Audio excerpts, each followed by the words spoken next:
As Iran economy is in deep trouble, as we all know, with little prospect for growth this year or even the next. Now, official annual inflation, in fact, it starts at with official inflation is almost at 42%. Now, this is a mixture of straight up economic losses, protests by the traders, the fabled bazaar traders, and of course the subsequent crackdown, in fact, by the Amini administration. So let's take you through what happened day after day, straight from the 28th of December, when these protests initially broke out at two of the very prominent markets in Tehran. And mind you, all of these visuals, viewers, we have for you correspond to the exact day and the events that took place on that very day. First and foremost,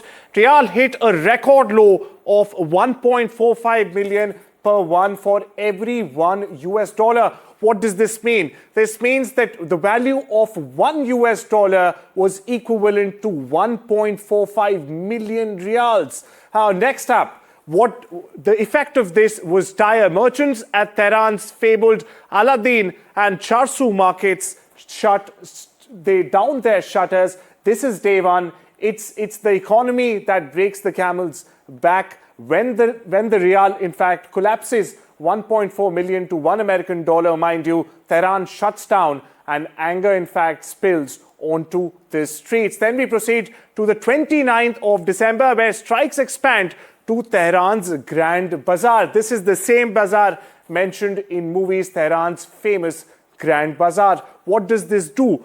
Tehran's Tankman video then goes viral, as you see right here. By day two, the unrest spreads really fast. Iconic images like the one you see here go viral. A man sitting on the road against the police force, not letting them pass. Now, a video shared with Iran International right here shows one protester sitting in the middle of the street, the very middle of the street, viewers, and refusing to move as a motorbike riding security force moved in on the demonstrators. Now we move in to the 30th of December, where students from major universities across the country joined in the protests. Very importantly, viewers, this is the day when the protests actually went national. They spread across the length and breadth of Iran. Security forces were forced to fire on the protesters in Hamadan province. Now, on day three, there were clashes reported from Hamadan. On the succeeding day, on the 31st of December, the government shut down businesses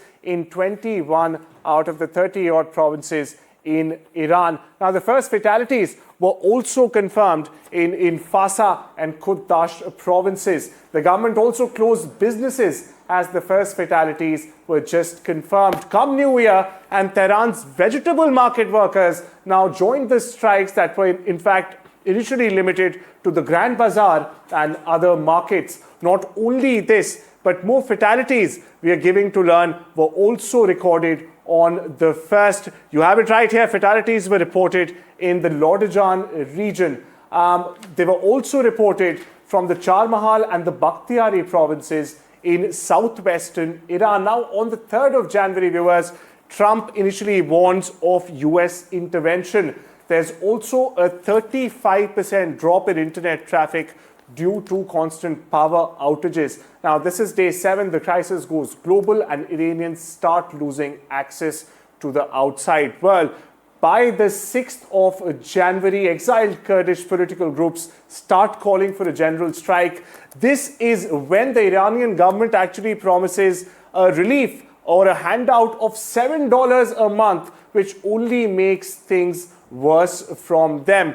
Troops reportedly abandoned Abdaman and Malik Shah cities. So we also start getting reports of troop abandoning cities to protesters, which subsequently we were getting to learn that the administration took control of both of these sites yet again. Now, in the latest, exiled Prince Raza Pahlavi, as we were just hearing, has called for nationwide protests. And also there's an internet blackout that has been imposed across the country, viewers, and protests have flared